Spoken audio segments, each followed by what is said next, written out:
आज बृहस्पतिवार है। आज के दिन भगवान विष्णु की पूजा की जाती है और उनका व्रत रखा जाता है। रहता था, वह जहाज़ों में माल कर दूसरे देशों में भेजा करता था। वह जिस प्रकार जी खोलकर दान भी करता था, परंतु कंजूस थी, वह किसी को एक दमड़ी भी नहीं देती थी। एक बार सेठ जब दूसरे देश व्यापार करने को गया तो पीछे से बृहस्पति देव ने साधु वेश में उनकी पत्नी से भिक्षा मांगी। व्यापारी की पत्नी, मैं इस दान और पुण्य से तंग आ गई हूँ, आप कोई ऐसा उपाय बताइए जिससे मेरा सारा जाए और मैं आराम से रह सकूँ। मैं यह धन लूटता हुआ नहीं देख सकती। बृहस्पति देव ने कहा, हे देवी, तुम बड़ी विचित्र हो। संतान और धन से कोई दुखी होता है? अगर अधिक धन है तो उसे शुभ कार्यों में लगाओ, कुंवारी कन्याओं का निर्माण कराओ। ऐसे पुण्य कार्य करने से तुम्हारा लोक प्रलोक सार्थक हो सकता है। परंतु साधु की इन बातों से व्यापारी की पत्नी को खुशी नहीं हुई। उसने कहा, मुझे ऐसे धन की आवश्यकता नहीं है जिसे मैं दान दूँ। तब बृहस्पति देव बोले, यदि तुम्हारी ऐसी ही इच्छा है तो तुम एक उपाय लिखना। अपने केसों को पीली मिट्टी से धोना, केसों को धोते समय स्नान करना, व्यापारी से हजामत बनाने को कहना, भोजन में मांस मदिरा खाना, कपड़े धोना। ऐसा करने से तुम्हारा धन नष्ट हो जाएगा। इतना कहकर बृहस्पति देव अंतर्ध्यान हो गए। व्यापारी की पत्नी ने बृहस्पति देव के कहे अनुसार 7 बृहस्पतिवार वैसा ही करने का निर्वाह बीते थे कि उसी समस्त धन संपत्ति नष्ट हो गई और वह प्रलोक सिधार गई। जब व्यापारी वापस आया तो उसने देखा कि उसका सब कुछ नष्ट हो चुका है। उस व्यापारी ने अपनी पत्नी को सांत्वना दी और दूसरे नगर में जाके बस गया। वह जंगल से लकड़ियां काट कर लाता और शहर में बेचता। इस तरह वह अपना जीवन व्यतीत करने लगा। एक दिन पुत्री ने दही खाने की इच्छा प्रकट की, लेकिन व्यापारी के पास दही खरीदने के पैसे नहीं थे। वह अपनी पुत्री को आश्वासन देकर जंगल में लकड़ी काटने चला गया। के नीचे बैठ अपनी पूर्व दशा पर विचार कर रोने लगा। उस दिन बृहस्पतिवार था। तभी वह बृहस्पति देव साधु के रूप में सेठ के पास आए और बोले, हे मनुष्य, तू इस जंगल में किस चिंता में बैठा है? तब व्यापारी बोला, हे महाराज, आप सब कुछ जानते हैं। इतना कहकर व्यापारी अपनी कहानी सुनाकर रो पड़ा। बृहस्पति देव बोले, देखो बेटा, तुम्हारी पत्नी ने बृहस्पति देव का अपमारा यह हाल हुआ है, लेकिन अब तुम किसी प्रकार की चिंता मत करो। तुम गुरुवार के दिन बृहस्पति देव का पाठ करो। 2 पैसे से सना गुड़ को लेकर जल के लोटे में चक्कर डालकर वह अमृत और प्रसाद अपने परिवार के सदस्यों और कथा सुनने वालों में बांट दो। सवै भी प्रसाद और शरणामृत लो, अवश्य कल्याण करेंगे। साधु की बात सुनकर व्यापारी बोला, महाराज, मुझे तो इतना भी नहीं बचता कि मैं अपनी पुत्री को दही लाकर दे सकूं। इस पर साधु जी बोले, तुम लकड़ियां शहर में बेचने जाना, तुम्हें लकड़ियां के दाम पे इससे तुम्हारे सारे कार्य।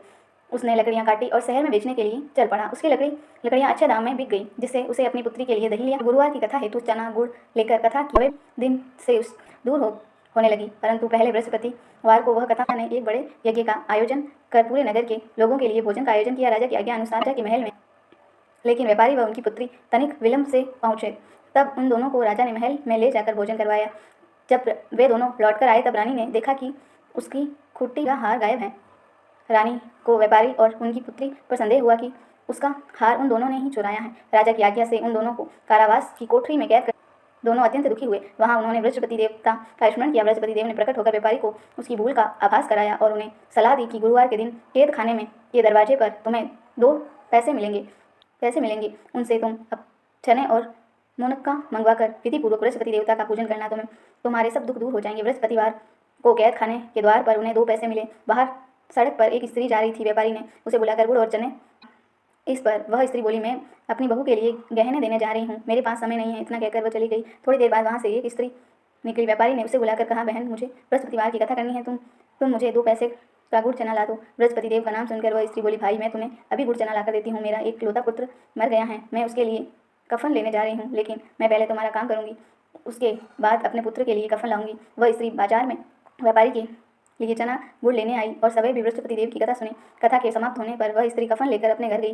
घर पर लोग उनके पुत्र की लाश को राम राम सत्य है कहते हुए ले जाने की तैयारी कर रहे थे। स्त्री बोली, मुझे देख लेने दो। अपने पुत्र का मुख देखकर उस स्त्री ने उसके मुंह से मैं प्रसाद और शरणामृत डाला। प्रसाद और शरणामृत के प्रभाव से वह पुनः जीवित हो गया। उसने बृहस्पति देव का पहली स्त्री जिसने बृहस्पति देव का निरादर किया था, वह जब अपने पुत्र के विवाह हेतु पुत्र वधू के लिए गहने लेकर लौटी और जैसे ही उसका पुत्र घोड़ी पर बैठकर निकला, वैसे ही घोड़ी ने चलान मारी कि वह घोड़ी से गिर कर मर गया। यह देख स्त्री रो रोकर बृहस्पति देव से क्षमा याचना करने लगी। उस स्त्री की याचना से बृहस्पति देव साधु वेश में वहां पहुंचकर कहने लगे, देवी, तुम्हें अधिक विलाप करने की आवश्यकता नहीं है। यह बृहस्पति देव का अनादर करने के कारण हुआ है। तुम वापस जाकर मेरे भक्त से क्षमा मांगकर कथा सुनो, तब ही तुम्हारी मनोकामना पूर्ण होगी। जेल में जाकर उसी स्त्री ने व्यापारी से माफ़ी मांगी और कथा सुनी। कथा के उपरांत वह प्रसाद और शरणामत लेकर अपने घर वापस गई। घर जाकर उसने शरणामत अपने पुत्र के मुख में डाला। शरणामृत के प्रभाव से उसका पुत्र भी जीवित हो उठा। उसी रात बृहस्पति देव राजा के सामने स्वप्न में आए और बोले, हे राजन, तूने जिस व्यापारी और उसकी पुत्री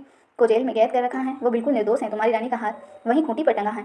दिन निकला और राजा रानी ने हार खूंटी पर लटका हुआ देखा। राजा ने उस व्यापारी और उसकी पुत्री को रिहा कर दिया और उन्हें आधा राज्य देकर उसकी पुत्री का विवाह उच्च कुल में करवाकर दहेज में हीरे जवाहरात दिए। जय श्रीमन नारायण। विष्णु भगवान की कथा सुनने से सारी मनोकामना पूर्ण हो जाती है।